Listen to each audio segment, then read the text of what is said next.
do you like to be called? Is it Brother Benjamin? Brother Benjamin is fine. Most people call Oh, me Instructor Bilal, you Instructor know. Bilal. Yeah, Okay. but Benjamin is fine. And yourself, how would you like to be addressed? Everybody calls me Dr. Omar or Dr. O. Yeah, So okay. when I used to work in the hospital, all the nurses would just call me Dr. O. And that's not because my name is Omar at the time. Hmm. My last name is Oceani, and Uh-huh. it's Polish and it's spelled rather funny. So people didn't know how to pronounce it. Right. So they just called me Dr. O. And even after I converted to Islam, that name kind of stuck with me. So even my stepson calls me doctor and Yes. calls me Dr. O because Yes. it's not quite appropriate for him to call me Papa or Father. Right. So anyway, or uncle or anything like that. So Yes. anyway, Dr. Omar would be fine, Okay. and or Brother Omar is fine. Um, I like to I like the idea that people calling you instructor because that's an identity marker, isn't it? Hmm. Sure it is, Yes, and indeed. that's what you're in the business of doing. You Absolutely. say In you're in the fact, business of certifying human identity yeah. using this new approach Yeah. to the lettering. That's the art of the linguist. Yes. Now, it's interesting to me, brother Benjamin, that in this time of my life, Bismillahirrahmanirrahim, um, Allah seems to be surrounding me with linguists, and they're all looking at the Quran from a different perspective. And I'm enjoying that kind of, I'm sort of in the middle, Hmm. and I'm kind of, imagine yourself sitting at a campfire with a bunch of old boys, and they're all talking about, looking at this tree, and they're all sitting at different perspectives and they're looking at the same tree, and one is describing this, one describing the other thing, and I'm just Hmm. kind of sitting there, and I'm a blind man, you see, I Hmm. can't see the tree, so I got to listen to them, and then I'm synthesizing everything that they tell me, because this is what we got to do, and I'm so Yes. happy to meet Yes. somebody like yourself who's doing that. It's a Yes. real honor. um, I didn't read your whole book, but I did read the introduction there, and I Hmm. read the portion about the letter Alif, Yes. and what you're doing is you're establishing another approach. Yes. It's like, I know at least two other fellows, maybe three, that I know of three, four men now who are doing this kind of thing, and I have relationship with two of them. Now you'll be the third one, and inshallah, and what they're like fellows who are out in front of me, just kind of with a parang or a machete, blazing a trail. They're beaten down so I can walk right Yes. out, walk Yes. right behind them, and I think this is wonderful. Your method is appears to be a wonderful foundation for a new approach to interpretation that we can add to others. And so I'm excited about that. I'm Well, that's excited to great. meet, because Brother Benjamin, there's a there's a revivalist movement, a revisionist movement, not revival, it's revisionist movement. Hmm. Hmm. And I think that's what caught your interest when you heard me speaking with Brother Anwar in South Africa. Yes. He's been very busy with some difficulties and challenges there, and I'm scheduled to meet with him again in 2 weeks. So we want to explore what's happened to the Ummah. And you see, he's also he's an educator, an instructor like Yes. yourself. And he is approaching this also from a linguistic perspective. And that's what needs to be done.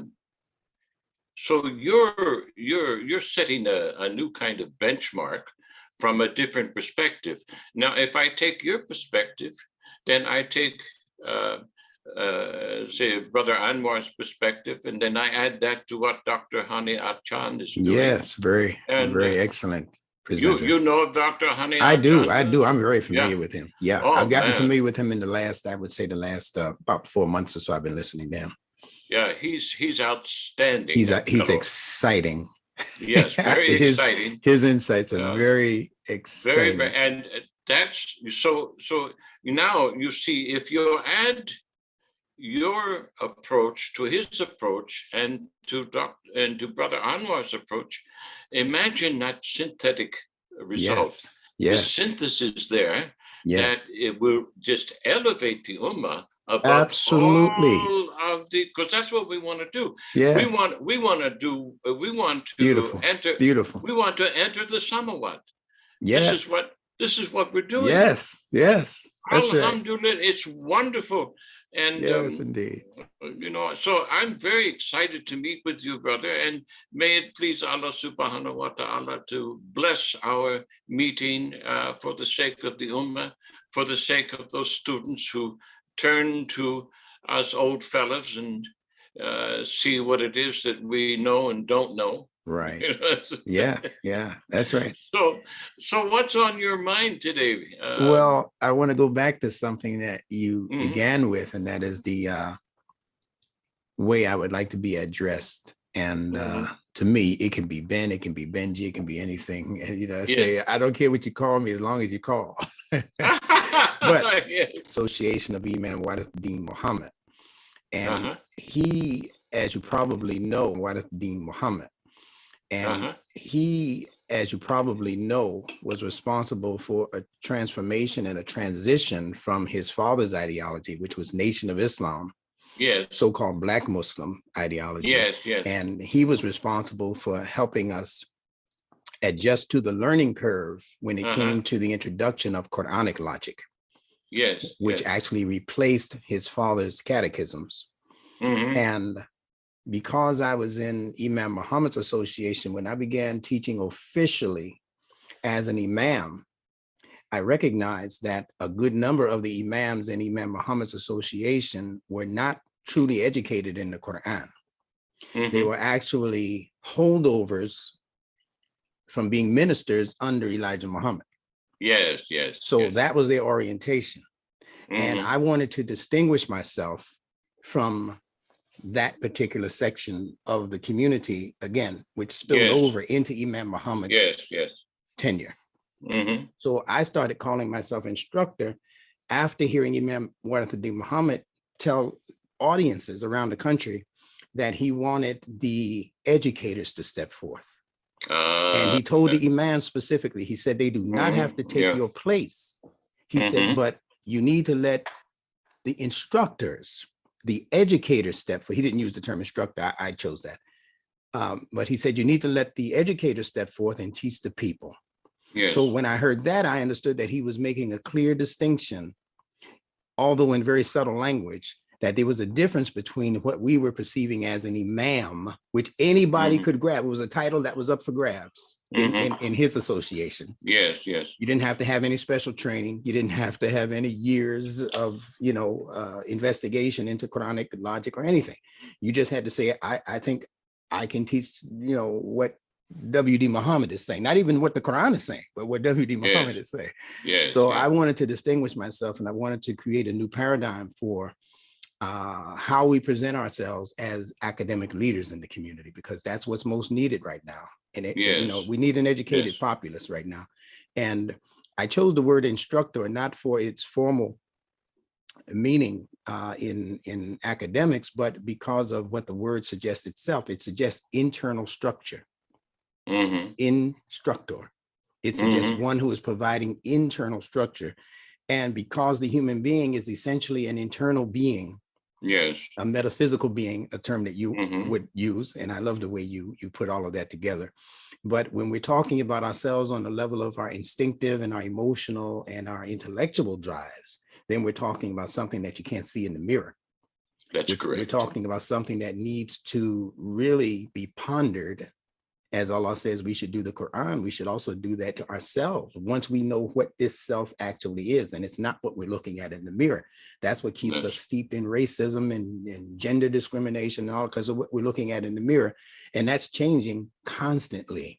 I don't look the same as I did 20 years ago. You don't, you didn't have a beard that long ago, you know. Yes, so we're constantly, you know, the gray hair and the missing hair and all of that is just the external.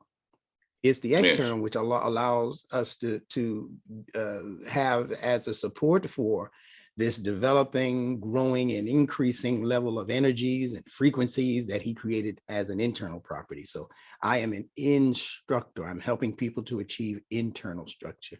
So that's the first thing. Now, in a nutshell, because I do not intend to, I know how busy you are, and I do not intend. No. This time belongs to you. Alhamdulillah. It belongs to Allah, but he's given it to us. And indeed, I'm giving you the floor here. And besides, it's your floor. You invited me. So Alhamdulillah, but you're my guest. So I'm going to let you talk for as long as you want to talk on any subject that you choose. I do have a couple of questions. I'm happy to meet you in this fashion, because it establishes the basis for an informed relationship. Yes. You see. I love it. Yes. I love it. Now, in a nutshell, this linguistic system of Nunetics, which is Nunetics, that's a word that I coined based on the Arabic letter Nun, which, as you know, is our letter N. Yes. Nun, one of its meanings is seed.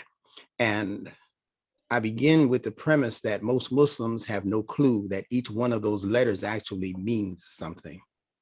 They think that meanings come when you put them together as 2 or 3 letters, biconsonantal, triconsonantal root word.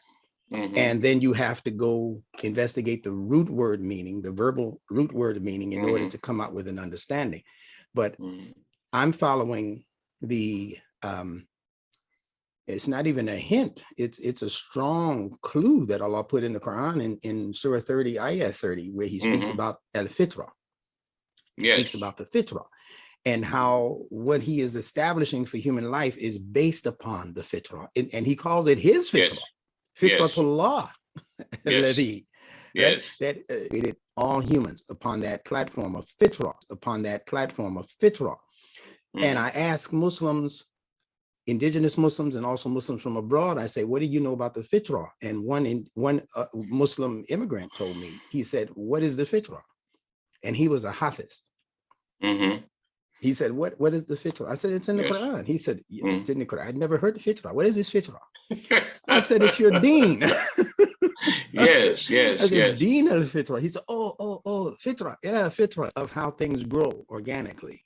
These things begin not with root organically. These things begin not with roots. They begin with seeds.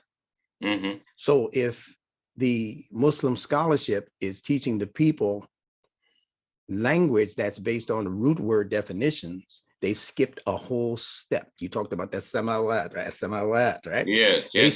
They skipped the whole beginning portion of the learning process. Because it doesn't begin. See, if I come, you're approaching the essence of kun fayakun. Yes. And this is where the Hindus began correctly with their concept of the Vedas and their concept of the word as a seed, you see. But seed, then they got lost in all this idolatry. They got into the idea of the cosmic seed and other things that what actually happened, I believe, with the ancient Hindus is that they just lost touch with the metaphysics of their language. They, as did the Christians and the Jews and others who came after them in the West, at least, they began being satisfied with literal connections in language. And they forgot about the mutashabihat that's spoken of in the Quran. They discarded that, and they're willing to argue that everything in the Quran is literal. If Allah says he sits on the throne, he's actually, we don't know how, but he's sitting on a throne. And this is the same Allah who tells us that he is closer to us than that vein in our neck. Oh, I love that. I love that passage. Oh my God. Yeah. That just thrilled me when I first read that. Yes. So That he's was, in here. yeah. So Yes. the point is with the Nunetic method is that we begin with seeds, and I call each one of those Arabic letters seed letters. Mm-hmm. And it's the seed letters when put together Mm-hmm. that form root words. Yes. And then the roots are what forms the body of the tree or the plant. Mm-hmm. And then eventually the branches Yes. of knowledge and science come out of that. But if you Yes. discard that first step, what you're actually doing is leaving the fate of your understanding of language. Because remember, Yes. Allah describes Mm-hmm. language as a tree in the Quran, a goodly Yes. tree Yes. and an evil tree. Yes. Yes. Yes. Words, right? Mm-hmm. The goodly word. First step, we are leaving all of what we're going to learn about the Quran in the hands of people who can even fabricate meanings. Yes, and then produce bad fruit. Yes. And how would you know? Because they're telling you this root word means this. Mm-hmm. Mm-hmm. How do you know? How does each root word develop its meaning? Why does fataha mean he opened a thing? Mm-hmm. Who decided that? Mm-hmm. See, we don't ask those questions. Who decided that kataba means book, or whatever root words we choose? Who's deciding, or who in history decided that those combinations of letters mean this specific thing, this specific action? Instructor Benjamin. I like to call you that now, because now I like to call you doctor because you're full of healing power.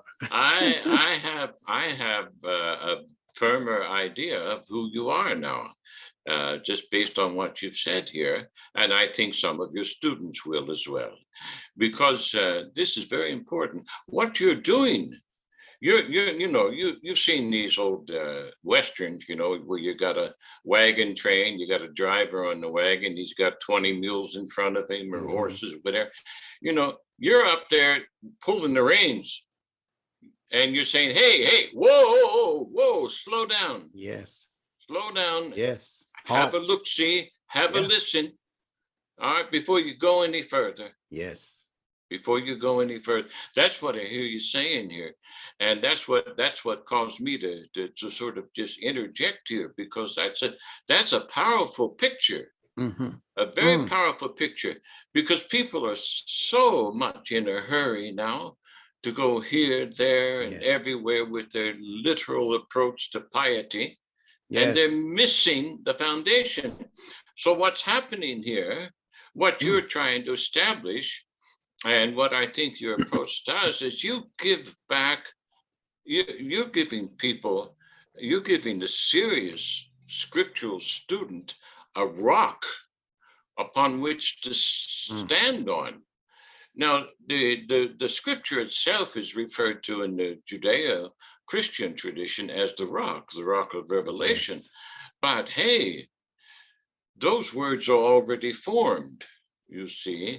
And if you don't understand the seeds, you miss what the occultists call the arcana. The arcana, yes. The arcana. I'm familiar, yes. Yes. And so if you miss the arcana, you're no longer standing on the rock, because the rock is based on the arcana. Yes.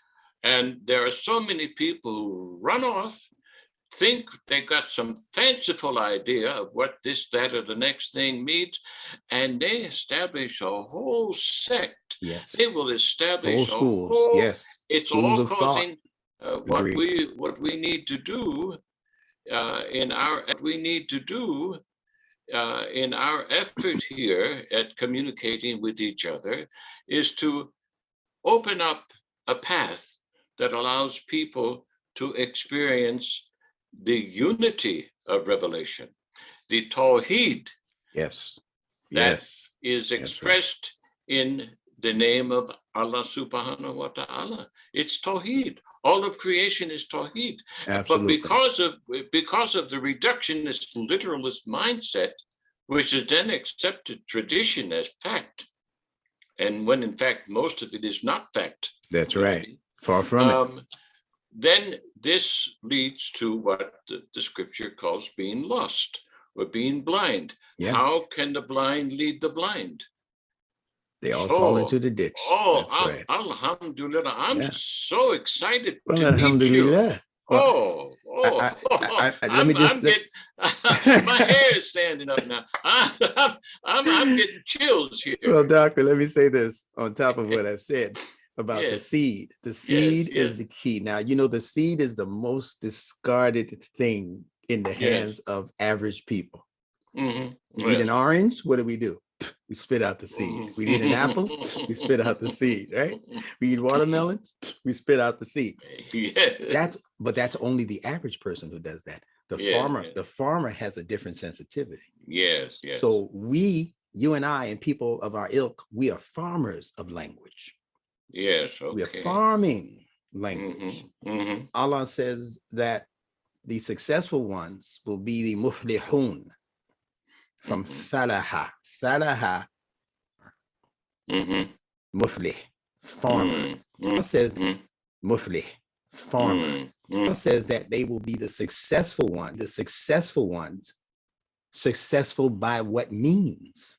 You have to follow the blueprint that the farmer follows. And the farmer begins with seeds. Again, a confirmation of the Nunetics method, which begins with seed letters. Yes. Why the seed? Why is the seed so important? Because it contains the ideation for the life form. All of the potentiality that seed can become as an oak tree or a small bush or whatever, all of that ideation has been clocked by Allah subhanahu wa ta'ala into the seed. The average mind can't see it. They can't look at a seed and see an oak tree.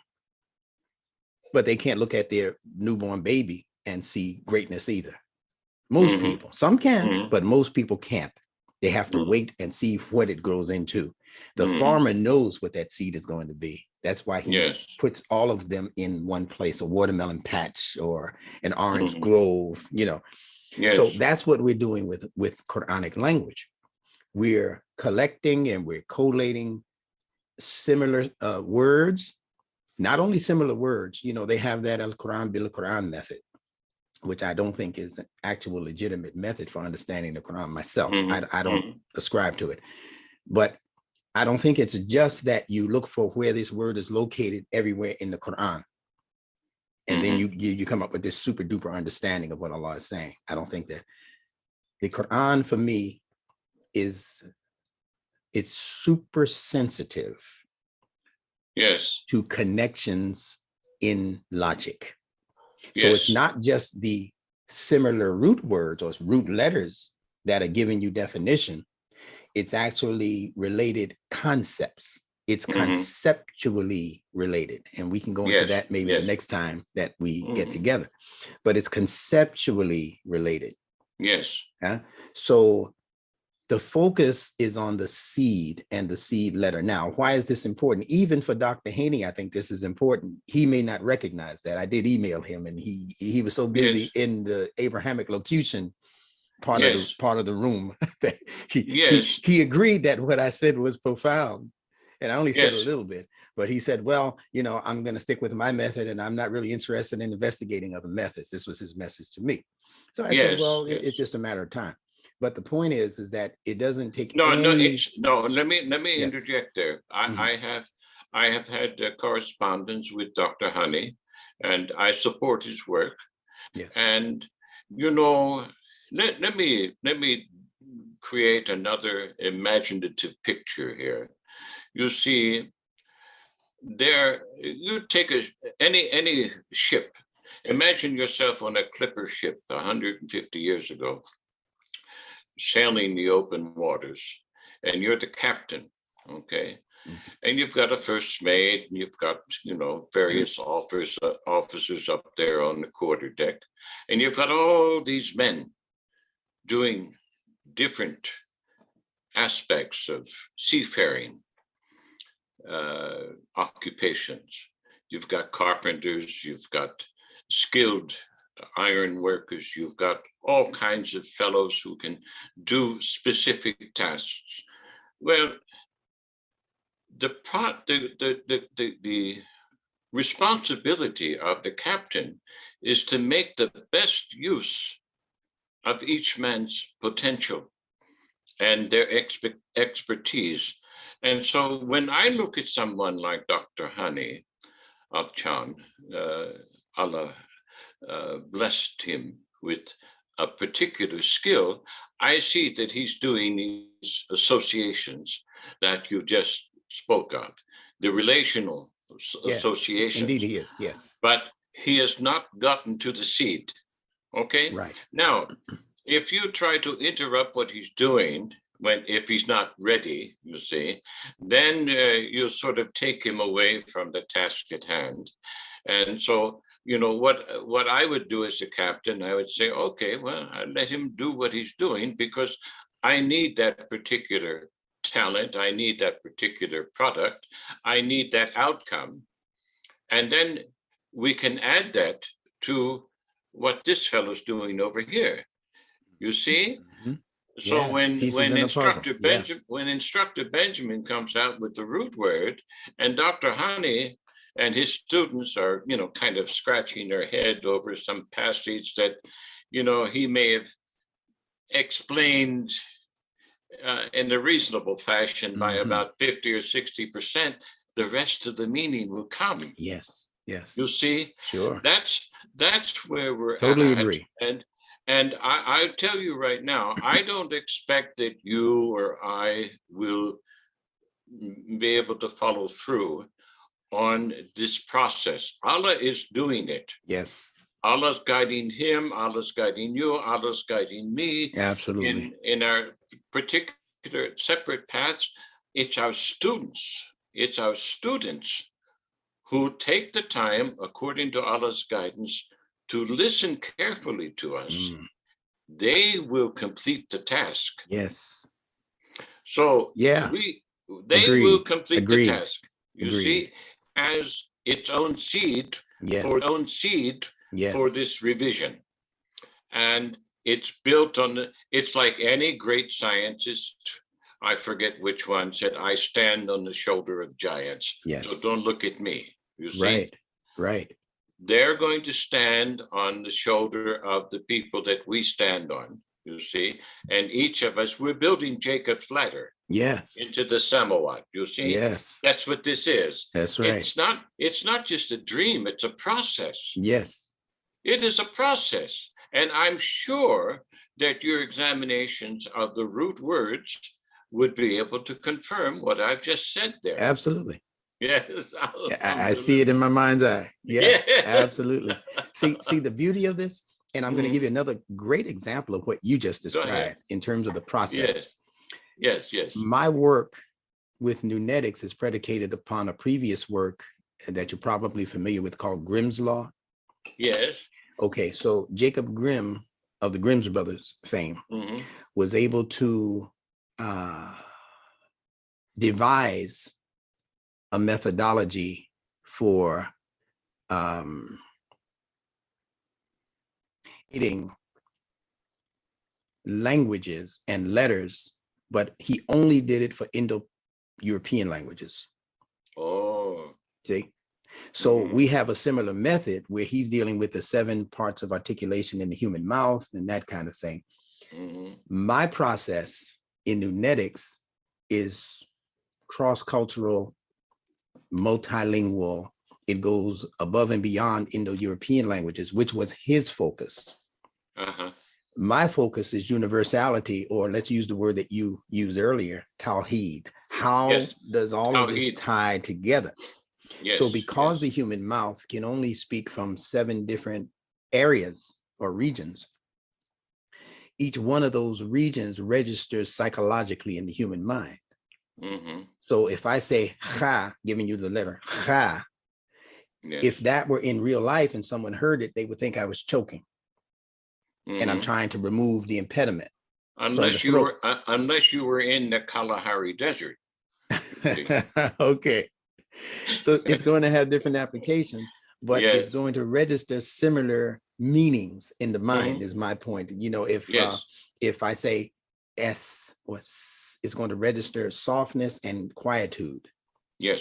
Same with sh, the SH sound, right? yes, When you're by yes, the yes. seashore, it's calm. Yes. Or you watch the sun shine. It's not loud. It's quiet, right? Yes. So the S and the SH suggest things that are there, but not intrusive necessarily, not in terms of volume and its vocal prominence. It's not yelling at you like ha might be. Like you might think there's an emergency. Somebody got a chicken bone stuck in their neck or something, and they have you got to get it out. Yeah. Sure. Right. So and that's across the board, across the planet. Yes. It has nothing to do with speaking Kiswahili versus speaking Latin versus speaking Greek versus speaking English versus speaking German. And I know because my wife is a multilingualist. Is she? Yeah, she's African American, but she says, if I tell you how many languages I actually speak, you might have to kill me. Oh my gosh! And this is the good lady I heard singing on one of your presentations. Is that correct? Probably, yeah. If it's what you heard, yeah. Karima is her name. Yes, and yes. she's a medical professional. I'm an old musician, by the way. Oh, well, now you're talking about where I started. You remember that song, play that funky music, white boy? Wild Cherry. I'm the white boy. Yeah. Sure enough funky. Yeah. The good funk. Yeah. The good funk. The night I was toying around with it because I was able to get the actual tracks to that song around with it because I was able to get the actual tracks to that song. So I was able to eliminate the vocals or, bring out the bass, it's a wonderful site. I'll turn you on to it. I'll email you the site so that you can explore it for yourself. But just going back to the original point. Yes. And that is that Grimm's Law established the first stage for where I'm attempting to take language. Grimm's Law established it for a particular region of the world. I'm establishing it. I hope. I haven't investigated every language on earth, obviously, but the ones that I have come in contact with, those languages comply with this method because it deals with the interchangeability of consonants. Vowels are another story. Vowels are open mouthed sounds, as you know. Consonants are sounds where parts of the mouth have to touch. They have to come in contact. B, the lips have to come together. T, the tongue has to touch the top of the two front teeth. Yes. Say T and D, those are dentals.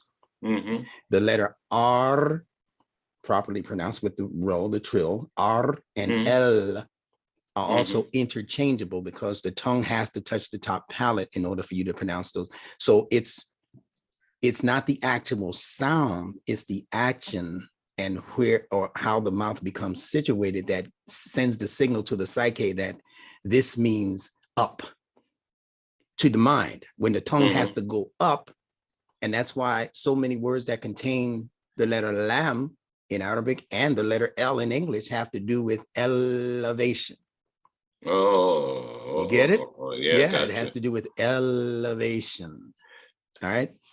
Dear brother, I am being instructed. Please continue. Okay. And not to mention the name Allah. Yes, which grammatically speaking, you probably know this, contains 3 lambs, 3 L's, because there's a shadda over one of them. So there's the first one, Allah. There's the Aleph, then there's a lam, and then there's another lam that has a shadda. So that's counts for 2. So the first one is 1, and then the one with the shadda counts for 2. So I've seen some scholars write it as A-L-L-L-A-H, but I believe it becomes awkward. Yeah, it becomes awkward. Yes, that would be awkward, yeah. Right. But there's no other word that has that configuration in Arabic. Right. So, and make it what I think a favorite word of Dr. Haney is pantextual.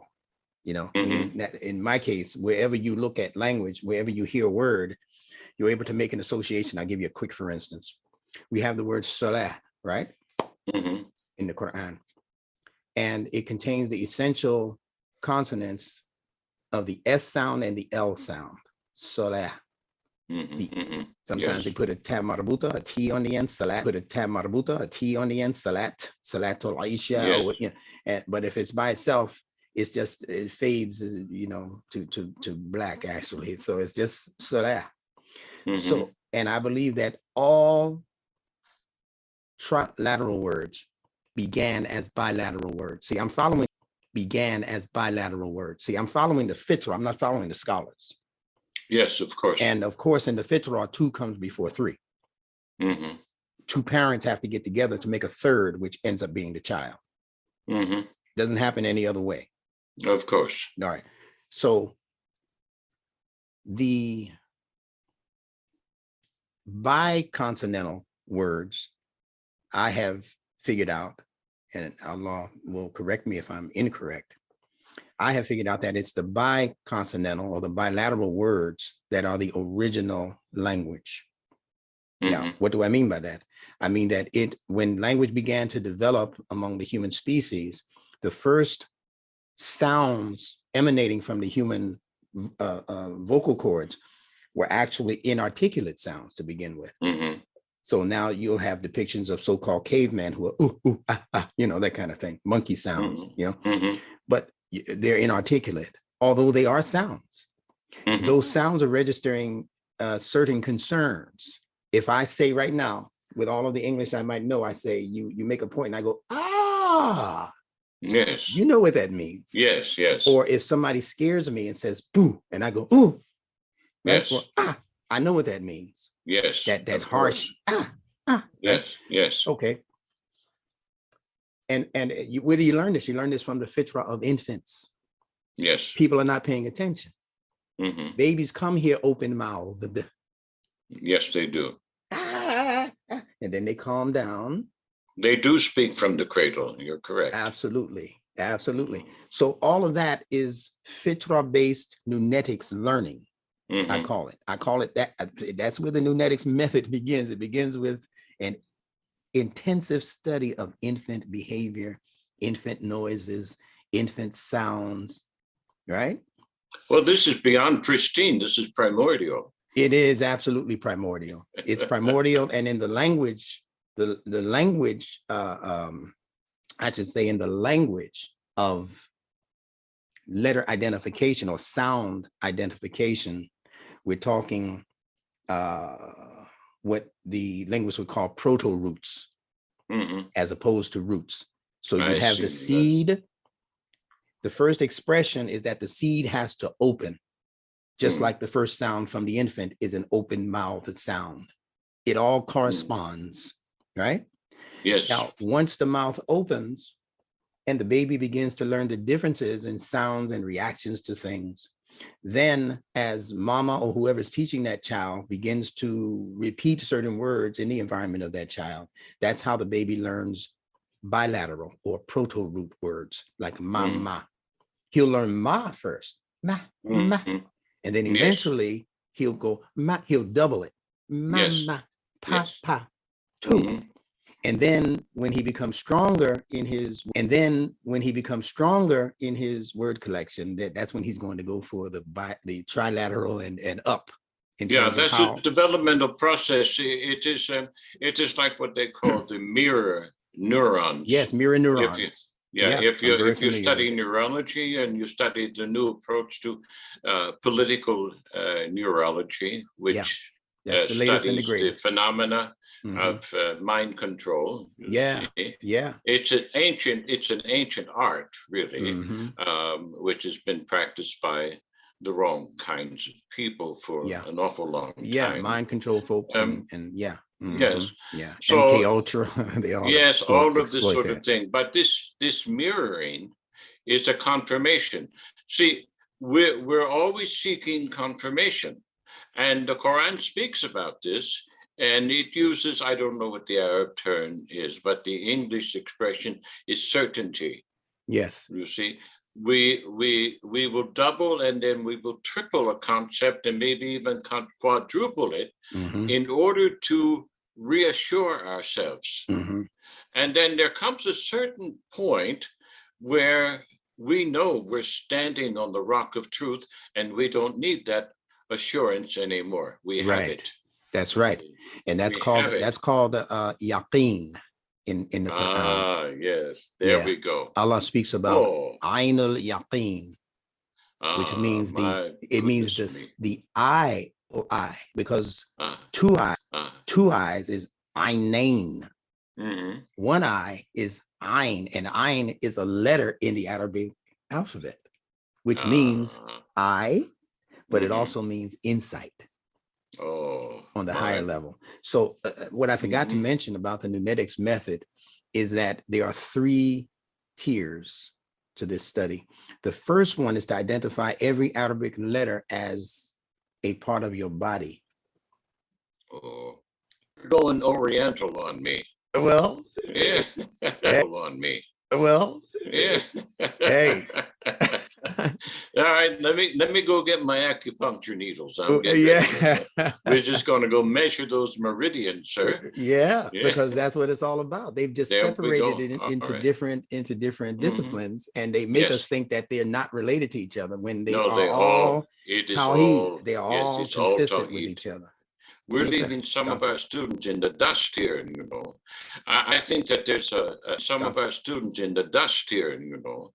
I think that there's a large portion of students who would listen to this and say, "What in God's name are they talking about?" Yeah, but I'm going to tell you something. I have students from all around the country in different parts of the world now, and they get it. Yes, I've they been get it. working. I'm in semester number Alhamdulillah. 19. And I have mostly the same people with me from 3 and 4 Oh, years ago. very good. Every Very, week, very good. sometimes 2 and 3 times a week. Well, If you I'm study it, very you'll get happy. it. Yeah, if you I'm study it, very you'll get it. happy to have part of this and to think that there's a large majority of students who I don't have a large following, but I have some, and but I know I have been in the academic world in the Far East, in Malaysia in particular, and God just sort of dropped me there out of the sky as if I were in a 747 and jumped out with a parachute, and I landed in the top academic center for PhD students in Islamic studies. And I don't speak a word of Arabic, so you have to ask, well, why did that occur? Yes. And then you see, I'm bringing this up because you're probably aware of this, but most people who would listen to us are not aware of this. They are not aware of the inability of a large percentage of traditionally trained Muslims to comprehend these concepts. Yes. They have to be reintroduced. They have to be fed a certain pabulum first before they can even grasp the elementals that make up a fundamental platform here upon which to stand on this particular. See, you're making my point, Doctor. Yeah, and that is that the pablum in the Nunetics method is to identify each one of those 29 glyphs as parts of your body. There we go. A 5-year-old can do it. If I tell you that the letter Aleph signifies the spine in your back, I can ask a 7-year-old, a 12-year-old, where is the spine in your back? And if they don't know, then we can go online or go into the books, encyclopedias, biology books, and say, this is the spine. Now read the elemental information as to what the spine does as a function. I see. The fitra consists of form and function, not just form. Then your approach is going to be used to redeem the fitra and to preserve it. Alhamdulillah. Yes. Oh my God. Yes, and we students, and we just take those who are already there. Forget about the ones who cannot comprehend, because they just become argumentative. I love you, man. And it's like we've known each other for years. Yeah. It's we're from the same part of the country. I'm Philadelphia boy, South Philadelphia boy. I used to teach in Philly once a week. Yeah. There you go. So we got that going for us. And so we forget about these argumentative types. I don't want to have anything to do with them. Matter of fact, I cut them off. I cut them off like a fouled anchor, and I just keep on going. So Beautiful. What your approach is got to be used at the elementary level of education. Yes. So this is something for, if you're going to use a madrasa, this should be core teaching in the Across the board. madrasa. Cross. Instead of this rote literal approach and banging on the fingers with a ruler. Right. No, let's get those kids to understand that this word means upright. Yes. You see? So if you take that letter and yes. you begin to investigate the Quran, where Aleph is the lead letter. Yes. Such as Iman. Yes. Amana, right? Yes. It means that uprightness is going to be intrinsic as a meaning in the word for faith. Yes, and that's where, and that you cannot be a mu'min, which is from that same root, unless you agree to be upright and remain.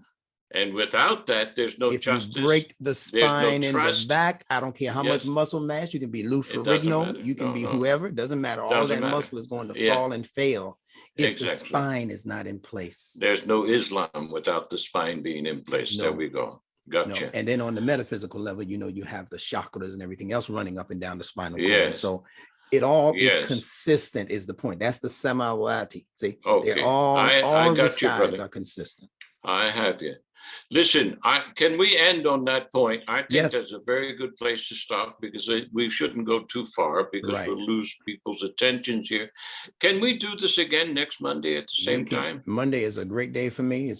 I call it my day off because I don't teach on Mondays, but that's fine. Well, I'm going to ask you to teach me. Okay, will I'd you be please happy and honored. instruct me?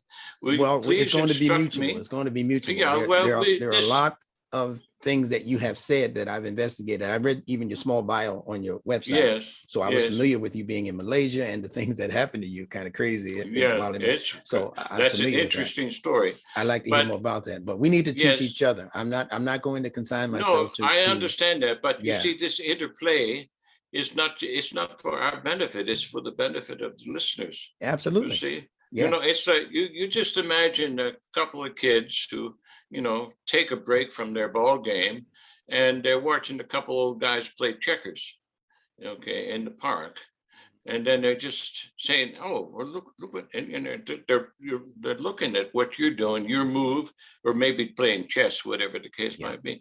There are kids that do that. Then they want to learn to play the game. You see, then they want to learn, they want to acquire the skills. Yeah. So this interplay between us is kind of like that. We're sitting under a tree at the park bench, we're playing chess, and there's a group of kids hanging around us, and they're saying, "What are these guys doing?" Got it. Yeah, there we go. So this interplay is for the benefit of the students. That's how I see it right now. We'll get something out of it for ourselves. But, you've already got your path made clear. My path is already clear, but we're kind of like a couple of ships, meeting at sea here in the night, passing each other. And, we're going to, maybe a couple of river streams. We're kind of intermingling like a DNA spiral, and we're going to play with each other for a bit and say how this goes on. This is, Allah has a time and a place for everything. That's right. And for every purpose. And when you are certain, and I can see that certainty in your eyes, brother, because your smile goes all the way, man. Oh, it's lovely. I'm so happy. I'm so blessed to have been favored with this for whatever reasons Allah deemed, fit. Well, I'm just excited that I am one of the people who he has designated for this particular role to begin it, for how long it'll last. But I'm going to do all that I can to give as much of it as possible, so that those same generations you spoke about who are coming up, not even after us, they're here with us now. Younger generations. They're going to be the greatest exponents of these methods that we are now establishing.